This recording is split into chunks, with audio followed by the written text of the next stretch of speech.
well, we don't need it anymore. When I get done with this lecture, you're going to understand why the U.S. government does not want the Hubble telescope anymore. The Hubble telescope, the deep field, you've seen this probably otherwise. This telescope was opened up for 10 days in one spot that was black. They could not, with our Earth-based telescopes, we couldn't see anything. So they opened up the Hubble, and lo and behold, after 10 days of exposure, they came out with this picture. This picture, every one of these dots are a galaxy. They're not stars, they're galaxies.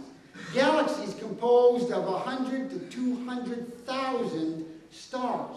Our Milky Way has close to 200,000 stars, and every one of these are all galaxies. It was absolutely mind-boggling. It has expanded our thought about the universe, its size, what we have in the universe is just absolutely amazing. The Andromeda Galaxy. This is a spiral galaxy, very similar to ours, and we have a spiral to ours as it's turning. Both of these are the small galaxies that come along with it. This is titled M31, its name, M32 and NGC 205, the two companion galaxies to the Andromeda Galaxy. Now the Andromeda Galaxy, with its two companion galaxies, plus the Milky Way, are 4 galaxies of about 30 total galaxies that are all traveling in the same direction at the same speed. Okay, we're all linked together, same direction, same speed. We're going to show you some problems with that. But it's beautiful. We can watch it, look at it, and next. Andromeda satellite galaxies, that's both of these again. These are elliptoid. They're not spiral. They look like an ellipse. And they're almost in a cluster, but not entirely. Okay, next. Virgo cluster. All of these are galaxies. Okay? The Virgo cluster is somewhere around 15 million light years away, according to light year distances and so forth from evolutionary. And here we have Virgo cluster. This cluster is 7 million light years in distance. Okay, now let me tell you what a light year is. A light year is the distance. Light year isn't time. Light year is the distance that light travels in 1 year. At 186,000 miles per second, light travels trillions and trillions and trillions of miles in 1 year. So in order to understand and kind of get a concept of distance and space, we've used this as a measuring device. So Virgo cluster has got 3 galaxies that are sitting with 2 million light years, I think it's this one, this one, this one, in diameter. In other words, if I started at the edge of that galaxy, it would take me 2 million years walking at the speed of light. Walking at the speed of light. Notice I can sit around you because I can go faster than that. To get to the other end of the galaxy. 2 million years at the speed of light, 186,000 miles per second. And they have got 3 of these super galaxies into this area of over 1,000 galaxies, that all of these galaxies are all traveling in the same direction at the same speed. Okay? Next. This is the center of the Virgo cluster. And the more you look and the more you open up your lens and give exposure time, the more galaxies that you perceive and see. It's just absolutely, the universe looks like it just never ends. Next. Pegasus cluster, another near cluster. All of these are galaxies. Next. Hercules cluster, another. That's on edge of a galaxy, another galaxy. Some of these are elliptical, some of these are globular, Some are just nondescript. I see if I don't see one that's really good for that, to say that, but there are some that are just difficult to even see what form they're taking. Next. Galaxies have three problems.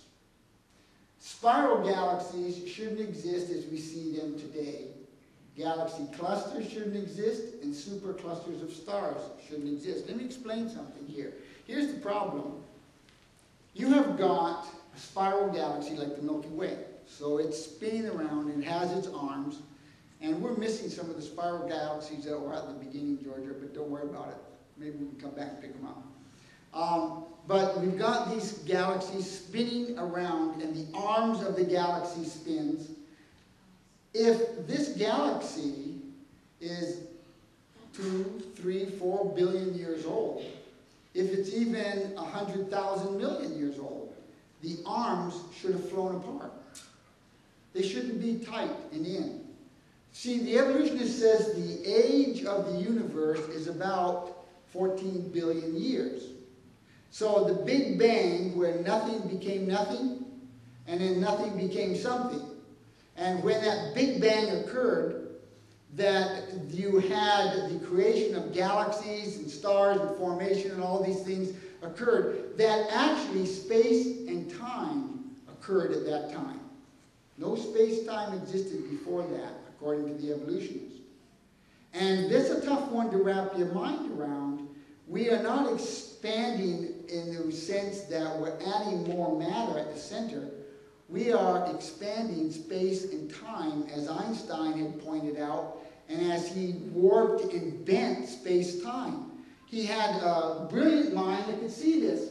But the spiral galaxies don't have enough mass for gravity to hold them together. Okay? If you spin me around fast enough and I put my arms out, eventually, as I bring my arms in, eventually the spin gets so hard I can't hold my arms out. And this is the way the galaxies are. There's not enough mass in that galaxy. Galaxy clusters. These galaxies that are traveling in the same direction at the same speed, the Virgo cluster of galaxies, 1,000 galaxies. All those galaxies, you take all the mass and all those galaxies, they don't have enough mass to hold them together to go the same place, to go the same distance at the same speed. They just don't have enough. And same thing with superclusters of stars. Next. Cephus, this is a new galaxy that you are looking straight through the Milky Way, through the center of the Milky Way, and on the other side is another galaxy we didn't even know was necessarily there. And you're looking at this new Cephus galaxy. The University of Illinois and Johns Hopkins University participated in mapping the entire outside. Mapping all of, not just, all of the universe. They're going to map the entire sky. And this has been going on. So they gave the University of Illinois and Johns Hopkins University like 1 arc second, a tiny little piece of sky, and they're going to map everything that they can see in a straight line up, okay, with their telescope. So they set out to do that. And as they start in, now this has been recorded in the September issue of Sky and Telescope 1990, okay? They discover a super galaxy, a super cluster of stars, okay? Like a couple, 2,000, 3,000 stars, all in one great big happy cluster, okay? And they're all traveling the same direction, same distance. They all remain in the cluster. They found that at 400 million light years away. So they keep on and they're mapping. 400 million light years away again, that's 800 million light years away, they find another cluster. Traveling in the same direction at the same speed. To make a long story short, they found 7 clusters of stars traveling in the same direction at the same speed, each one a cluster, each one separated by 400 million light years in terms of distance. It was amazing. They called it a being, strange being. They're looking into outer space, trying to prove the evolutionary theory would say that with the Big Bang there was an even distribution of matter, that everything should be equal on a large scale. But what they're discovering as they keep looking deeper and deeper, they're seeing holes, and they're seeing what? Design. How did 7 clusters get together in one line and make a perfect beam? And here's the problem. If you take a shotgun and you shoot the shotgun, when the shot comes out of the barrel, what happens to the shot? Spreads. Right. Why? Because of the first and second law of thermodynamics. Okay?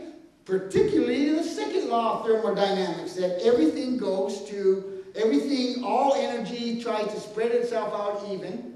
And so the shot spreads out.